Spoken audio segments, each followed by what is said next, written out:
श्री गणेशाय नमः. वक्रतुंड महाकाय सूर्यकोटी समप्रभ निर्विघ्नं कुरु मे देव सर्वकार्येषु सर्वदा. गुरुर्ब्रह्मा गुरुर्विष्णू गुरुर्देवो महेश्वरः.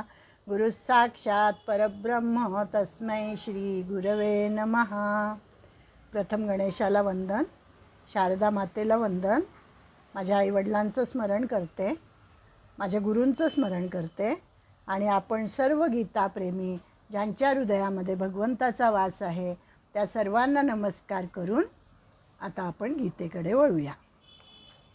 गीतेचा 18वा अध्याय आपला चाललेला आहे, संपत आलेला आहे म्हणजे. आणि शेवटचे 66पर्यंत आपण मागच्या वेळेस बघितलं होतं. आता आपले 10 ते 12 श्लोक शिल्लक राहिलेले आहेत, तेवढे मी वाचते. आज आपल्याला हा 18वा अध्याय आपला पूर्ण होणार आहे. श्री गणेशाय नमः. 67वा श्लोक. इदंते ना तपस्काय ना भक्ताय कदाचन न चाशुश्रूषवे वाच्यन्न च मां योऽभ्यसूयति य इमं परमं गुह्यं मद्भक्तेष्वभिधास्यति भक्तिं मयि परां कृत्वा मामेवैष्यत्य संशयः न च तस्मान् मनुष्येषु कश्चिन्मे प्रियकृत्तमः भविता न च मे तस्मात् अन्यः प्रियतरो भुवि अध्येष्यते च य इमं धर्म्यं संवादमावयोः ज्ञानयज्ञेन तेनाहम् इष्टस्यामिति मे मतिः श्रद्धावान् न सूयश्च शृणुयादपि यो नरः सोऽपि मुक्तः शुभाल्लोकान् प्राप्नुयात् पुण्यकर्मणां कच्चिदेतच्छ्रुतं पार्थ त्वयैकाग्रेण चेतसा कच्चिदज्ञानसम्मोह प्रणष्टस्ते धनञ्जय. अर्जुन उवाच नष्टो मोहस्मृतिर्लब्धा त्वत्प्रसादान्मयाच्युत स्थितोऽस्मि गतसन्देह करिष्ये वचनं तव. संजय उवाच इत्यहं वासुदेवस्य पार्थस्य च महात्मनः संवादमिममश्रौषम् अद्भुतं रोमहर्षणं व्यासप्रसादात् श्रुतवान् एतद्गुह्यमहं परं योगं योगेश्वरात् कृष्णात् साक्षात् कथयत स्वयं राजन् संस्मृत्य संवादमिममद्भुतं केशवार्जुनयो पुण्यं हृष्यामि च मुहुर्मुहुः तच्च संस्मृत्य रूपमत्यद्भुतं हरेः विस्मयो मे महान् राजन् हृष्यामि च पुनः पुनः यत्र योगेश्वरः कृष्णो यत्र पार्थो धनुर्धरः तत्र श्रीर्विजयो भूतिर्ध्रुवानीतिर्मतिर्मम यत्र योगेश्वरः कृष्णो यत्र पार्थो धनुर्धरः तत्र श्रीर्विजयो भूतिर्ध्रुवानीतिर्मतिर्मम यत्र योगेश्वरः कृष्णो यत्र पार्थो धनुर्धरः तत्र श्रीर्विजयो भूतिर्ध्रुवानीतिर्मतिर्मम. ओम तत्सदिति श्रीमद्भगवद्गीतासु उपनिषत्सु ब्रह्मविद्यायां योगशास्त्रे श्रीकृष्णार्जुनसंवादे मोक्षसन्न्यासयोगो नाम 18ोऽध्यायः. श्रीकृष्णार्पणमस्तु. संपूर्ण गीतेचा कळस असलेला हा अध्याय आहे, म्हणून याला कलशाध्याय असं म्हणतात. मागच्या वेळेस अतिशय महत्त्वाचा श्लोक आपण या अध्यायातला पाहिला होता. सर्व धर्मान् परित्यज्य मामेकं शरणं व्रज अहं त्वा सर्व पापेभ्यो मोक्षयिष्यामि मा शुचः. भगवंतांनी अगदी सांगितलं त्याला. आधी कर्मयोग सांगितला, भक्तियोग सांगितला, ज्ञानयोग सांगितला आणि हे सगळं झाल्यानंतर तरीसुद्धा त्याच्या मनातला गोंधळ थोड्याफार प्रमाणात शिल्लकच होता. तेव्हा सांगितलं अर्जुनाला की अरे बाबा तू असं कर, सगळ्या धर्मांचा त्याग कर आणि मला शरण ये. मग याचा बरंच विवेचन आपण मागच्या वेळेस केलं होतं की ह्याच्यासाठी कशी अवस्था लागते मनाची शरण येण्यासाठी. भगवंताला संपूर्णपणे शरणागती म्हणजे काय ते आपण पाहिलं होतं मागच्या वेळेस की त्याच्यातला पहिला भाग म्हणजे मी ईश्वराचा आहे, दुसरी पायरी म्हणजे ईश्वर माझा आहे आणि तिसरी पायरी म्हणजे मी आणि ईश्वर एकच आहोत.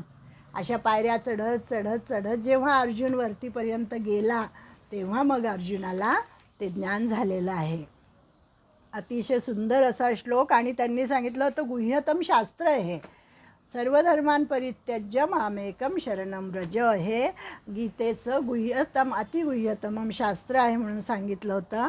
आणि आता इथून पुढे जे येणार आहे ते गीताशास्त्र संप्रदायाचे पथ्य भगवंत अर्जुनाला सांगतात की गीता जर आपल्याला वाचायची असेल तर काय काय पथ्य पाळायला पाहिजे, हे 67व्या श्लोकामध्ये सांगितलेलं आहे. इदंते ना तपस्काय ना भक्ताय कदाचन न चाशुश्रूषवे वाच्यम न च माम योभ्यसूयती. भगवंत म्हणतात की तुझ्या हितार्थ सांगितलेलं हे गीतारूपी परम रहस्य, हे रहस्य आहे ना, गुप्त गोष्ट आहे ही, तर ही कधीही तपोहीन मनुष्याला सांगू नको. जो तपोहीन आहे, ज्याने काहीही तप केलेलं नाही आहे त्याला अजिबात सांगू नको. ज्याच्याकडे भक्ती नाही आहे त्याला सांगू नको. ज्याची ऐकण्याची इच्छा नाही आहे त्याला पण बळजबरी सांगू नको. जो स्वतःहून म्हणेल की मला हे ऐकण्याची इच्छा आहे त्यांनाच हे गीताशास्त्र सांग. आणि जे माझी निंदा करतात त्यांनासुद्धा सांगू नको, असं भगवंतांनी सांगितलेलं आहे.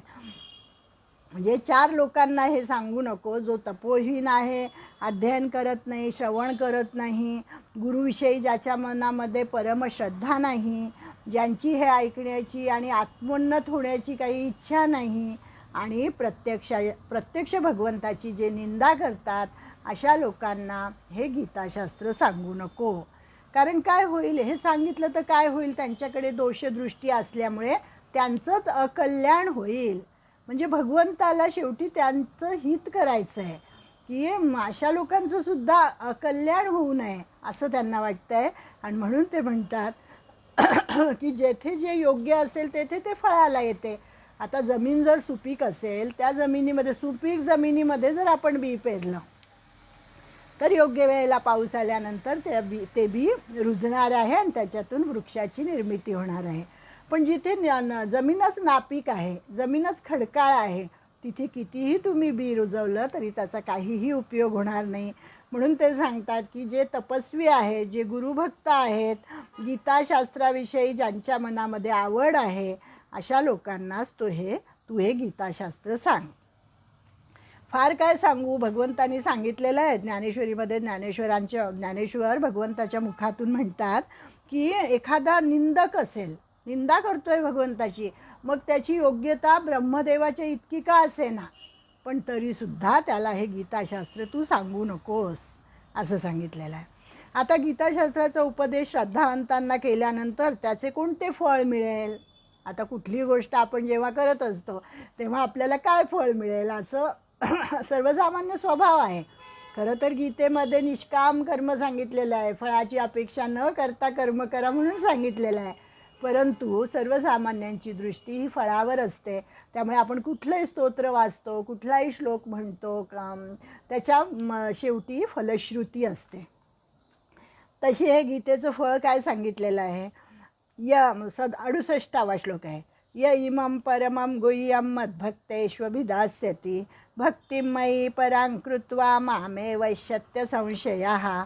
जो पुरुष माझ्या ठिकाणी परम प्रेम ठेवून हे परमरहस्ययुक्त गीताशास्त्र माझ्या भक्तांना सांगेल तो निसंशय मलाच येऊन पोहोचेल. भगवंताने अगोदरच सांगितलेलं आहे 9व्या अध्यायामध्ये, सततं कीर्तयन्तो माम यतन्तश्च दृढव्रताः नमस्यन्तश्च मां भक्त्या नित्ययुक्ता उपासते.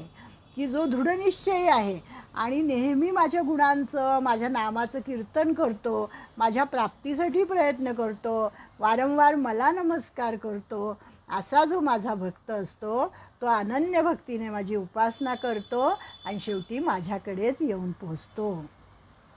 निरंतर माझ्या ठिकाणी मन लावणारा असतो तो. 10व्या अध्यायात सुद्धा सांगितलेलं आहे, मच्चित्ता मद्गत प्राणा बोधयंत परस्परम कथयंतश्च माम नित्यं तुष्यंती च रमंती च. की हा जो भक्त असतो हा कसा असतो, हा निरंतर माझ्या ठिकाणी मन लावणारा असतो, माझ्यातच प्राणांना अर्पण करणारा असतो आणि भक्तजन सदा सर्वदा माझ्या भक्तीच्या चर्चेने परस्परांना माझ्या प्रभावाचा बोध करत असतात. म्हणजे परस्परांशी बोलत असतात जे कीर्तन करणारे. म्हणजे हे आजकालचे कीर्तनकार असं नाही म्हणत मी, जे खरे खरे भक्त आहेत ते माझ्याच गुणांचं वर्णन करत असतात, माझ्याच भक्तीचं वर्णन करत असतात आणि ते माझ्याच ठिकाणी निरंतर रममान असतात. त्यामुळे तेच पुन्हा या श्लोकात सांगितलेलं आहे त्यांनी की असा भक्त मला अतिशय आवडतो की जो माझ्यावर परमप्रेम ठेवून हे रहस्ययुक्त गीताशास्त्र माझ्या भक्तांना सांगतो. आता त्याच भूमिकेचा विस्तार पुढच्या आणखी एका 69व्या श्लोकात केलेला आहे. न च तस्मान् मनुष्येषु कश्चिन्मे प्रियकृत्तमः भविता न च मे तस्माद् अन्यः प्रियतरो भुवि. काय सांगतात? आणि त्याच्याहून अधिक माझे अत्यंत प्रिय कार्य करणारा मनुष्यामध्ये दुसरा कोणीही नाही. म्हणजे जो गीताशास्त्र सांगतो त्याच्याहून अधिक मला अत्यंत प्रिय भूमंडळावर दुसरा कोणीही नाही असं सांगितलेलं आहे. म्हणजे अशा भक्तरूपी, तो भक्त म्हणजे कोण असतो म्हणे, जणू काही शुद्ध मंदिरच आहे गीतेचं. म्हणजे भगवंताचं मंदिर आहे ते, त्याचं हृदय म्हणजे. आणि त्या मंदिरामध्ये गीता हाच कोणी रत्नांचा ईश्वर आहे आणि त्याची प्राणप्रतिष्ठा केलेली आहे. मग जगामध्ये माझ्या योग्यतेला येशील. म्हणजे अशा प्रकारे जो गीता सांगतो, अशा प्रकारे जो भक्तांचं मनोरंजन करतो, भक्तांना ज्ञान देतो, भक्ती देतो, तर तो जो आहे भक्त तो माझ्या योग्यतेला येतो आणि तो मला अतिशय प्रिय असतो असं सांगितलेलं आहे. ज्ञानेश्वरीमध्ये काय म्हणतात बघूया. अर्जुना, जो भक्तजनांच्या समुदायामध्ये गीता सांगतो तसा या सर्व पृथ्वी तलावर मला दुसरा कोणी आवडता दिसत नाही. मी गीता सांगणाऱ्या आहे असा अभिमान न ठेवता केवळ जो ईश्वर आहे त्या माझ्या लोभाने जोही गीता सांगत असताना संतांच्या सभेला भूषण होतो. आणि कशा प्रकारे सांगतो तो?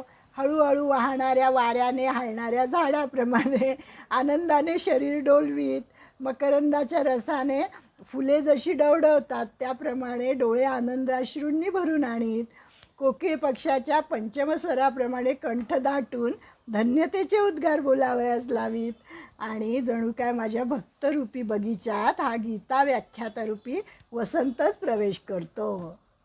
म्हणजे एकंदर काय सांगितलं त्यांनी थोडक्यात, की अतिशय भावपूर्ण रीतीने, कोरडेपणा नसतो त्याच्याकडे आणि अतिशय त्या विषयाशी संलग्न होऊन, त्या विषयाशी एकरूप होऊन भगवंताचं जो गुणगान करतो असा भक्त मला अतिशय प्रिय असतो. अर्जुना, मग मागे होऊन गेलेले अथवा पुढे होणारे भक्त यांचा विचार करता त्यामध्ये तो गीता सांगणारा जितका मला आवडतो तितका निश्चयाने दुसरा कोणीच आवडत नाही असं सांगितलं. अर्जुना, जो संतांना गीतेच्या अर्थाची मेजवानी देतो तो मला इतका आवडतो की त्याला माझ्या अंतःकरणात ठेवतो. भगवंतांनी सांगितलेलंच आहे, सर्वस्य चाहम हृदि सन्निविष्टो, सर्वांच्या हृदयात मी आहे असं सांगितलेलं आहे. पण त्याच्या हृदयात भक्त, असा भक्त, जसं मागे आपण बघितलं होतं की भगवंताच्या देव्हारामध्ये कोणाच्या मूर्ती आहेत? भक्तांच्या मूर्ती आहेत. त्यामुळे ते म्हणतात की असा भक्त कायम माझ्या अंतःकरणामध्ये असतो जो गीतेचा प्रचार अशा प्रकारे करतो. आता पुढच्या श्लोकामध्ये बघा अजूनही किती छान सांगितलं आहे की प्रत्येकाला त्यांनी आश्वस्त केलेलं आहे की गीता वाचणारा प्रत्येक जण मला येऊन मिळतो आणि प्रत्येक जणच मला आवडतो. हा गीता सांगणारा वक्ता तर मला आवडतोच, पण पुढे सांगतात की ज्यांना गीतेचा प्रचार करता येणार नाही पण जे गीतेचे अध्ययन करतात, आता प्रत्येकाकडेच तसे गुण असतील असं नाही आहे, व्यक्ती तितक्या प्रकृती असतात. त्यामुळे ते म्हणतात की जे गीतेचा प्रचार नाही करता येणार पण जे गीतेचं अध्ययन करतात त्यांना कोणतं फळ मिळेल ते आता 70व्या श्लोकात सांगतात. अध्येष्यते च यइमं धर्म्यं संवादमावयोः ज्ञानयज्ञेन तेनाहम् इष्टस्यामिति मे मतिः. की हे अर्जुना, जो पुरुष या धर्मयुक्त आम्हा दोघांच्या संवादाचे हे करतो, काय गीताशास्त्राचे अध्ययन करील आणि नित्यपाठ करील. याचा अनेक जण नित्यपाठ करतात, अनेक जण रोज गीता वाचतात, तर त्यांच्याकडून मी ज्ञानयज्ञद्वारा पूजित होईल असे माझे मत आहे. म्हणजे त्यांचं ते वाचणं कधी वाया जात नाही, तर तो त्यांच्याकडून ज्ञानयज्ञ घडतो असं भगवंतांनी सांगितलेलं आहे.